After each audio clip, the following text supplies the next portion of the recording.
ایک یہ ہے چغل خوری نہ کرے کہ خود کسی کے بارے میں دوسرے کے پاس جا کے کوئی ایسی بات کہیں کہ جو ان میں نفرتوں کا ذریعہ بنے، ایک یہ۔ دوسرا یہ ہے کہ ہمیں کوئی آ کے بتائے کہ فلاں شخص آپ کے بارے میں ایسا کہہ رہا تھا، تو ہم اس کی بات کو تسلیم نہ کریں۔ اور یہ قرآن پاک کی آیت مبارکہ ہے، فرمایا یا ایھا الذین آمنوا ان جاءکم فاسق بنبأ فتبینوا ان تصیبوا قوما بجہالۃ فتصبحوا علی ما فعلتم نادمین۔ اے ایمان والو، اگر تمہارے پاس کوئی فاسق شخص کوئی خبر لے کے آئے تو تم اس کی تحقیق کر لیا کرو، کہیں ایسا نہ ہو کہ تم لا علمی میں کسی قوم کو تکلیف پہنچا دو، پھر تمہیں اپنے کیے پر شرمندہ ہونا پڑے۔ کہ ہمیں کسی نے آ کے کہا کہ بھائی اس نے آپ کو نا گالی دی تھی، یا آپ کے بارے میں نا یہ جملہ کہا ہے، اب ہم نے تحقیق کی نہیں اور جا کے اس پہ چڑھ دوڑے کہ تمہاری جرت کیسے ہوئی اور تمہاری ہمت کیسے ہوئی، اور میں یہ کر دوں گا، میں وہ کر دوں گا۔ وہ پوچھے گا بھائی صاحب ہوا کیا؟ اب ہم اس کو بولے تم نے یہ کہا، اس نے میں نے تو کہا ہی نہیں۔ اب پتہ چلے کہ کہنے والے نے غلط کہا یا کہنے والے نے کہا ہی کسی اور کے بارے میں، اور ہم اپنے جو ہے وہ مزاج کی وجہ سے اور اپنے اشتعال کی وجہ سے اس کے اوپر چڑھ دوڑے جاتے۔ اور آپ یقین کریں 20 مرتبہ ایسا ہوتا ہے کہ لڑائی کا سر پیر ہی نہیں ہوتا، اس کی بنیاد ہی کوئی نہیں ہوتی، محض یہ چغلیاں جو ہیں یہ فساد ڈلوا دیتی ہیں، یہ لڑائیاں کروا دیتی ہیں۔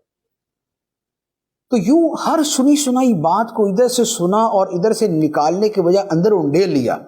فساد شروع۔ گھروں کی لڑائیوں کا تو مرکزی سبب ہی یہ ہوتا ہے، گھروں کی لڑائیوں کا تو مرکزی سبب ہی یہ ہوتا ہے کہ ساس کے پاس کسی نے آ کے بول دیا وہ میں نے آپ کا نام لیا تھا نا، تو آپ کی جو بہو ہے نا اس کا موڈ تھوڑا سا چینج ہو گیا تھا، چلو جی۔ وہ بھلے اس کے پیٹ میں درد ہوا ہو، اس لیے اس کا موڈ چینج ہوا تھا، یا اس کو کوئی اور بات یاد آ گئی ہو، یا کیا ہوا تھا، یا تمہارے دیکھنے کے اندر غلطی ہوئی تھی، اب وہ اس کے دل میں گرا بن گئی۔ اسی طرح کی ادھر کی بات آ کے ادھر بول دی، چھوٹی چھوٹی بات ایسی دل میں لے کے بیٹھیں گے کہ بس اب مرتے دم تک وہ گرا دل سے نہیں نکلے گی۔ ہزار واز کر دیں، ہزار نصیحت کر دیں، لیکن نہیں،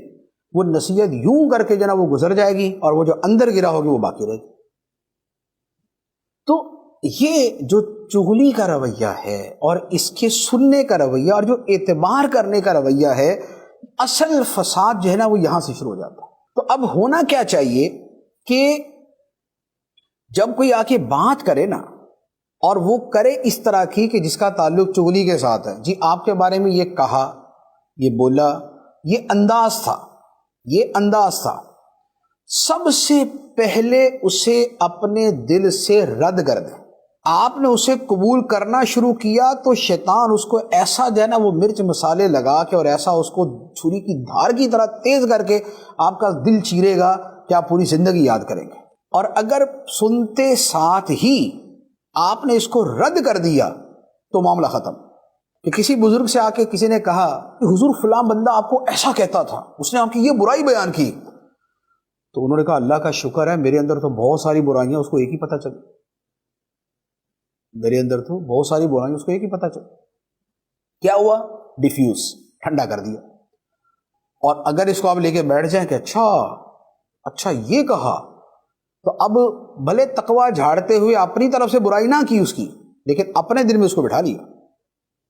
اور یہ بھی کم ہی ہوتا ہے کہ منہ سے آگے سے کچھ نہ بولیں اور صرف دل میں بٹھا لیں، ورنہ ہوگا یہی کہ اسی وقت جواب ضرور دیں گے۔ اچھا وہ میرے بارے میں کہہ رہا، وہ اچھا وہ تو یہ، وہ تو ایسا، وہ تو جیسا، وہ تو تیسا، اس نے ایک آ کے برائی بیان کی تھی، یہ 4 بیان کر دے گا۔ اور یہ درمیان کا جو چغل خور ہے، یہ اب جاتے ساتھ ہی پوری ایک پوٹلی باندھ کے گٹھری بنا کے یہ وہاں پر لے جائے گا، یہ ان کو جا کے سنا دے گا، اور یہاں سے لڑائیاں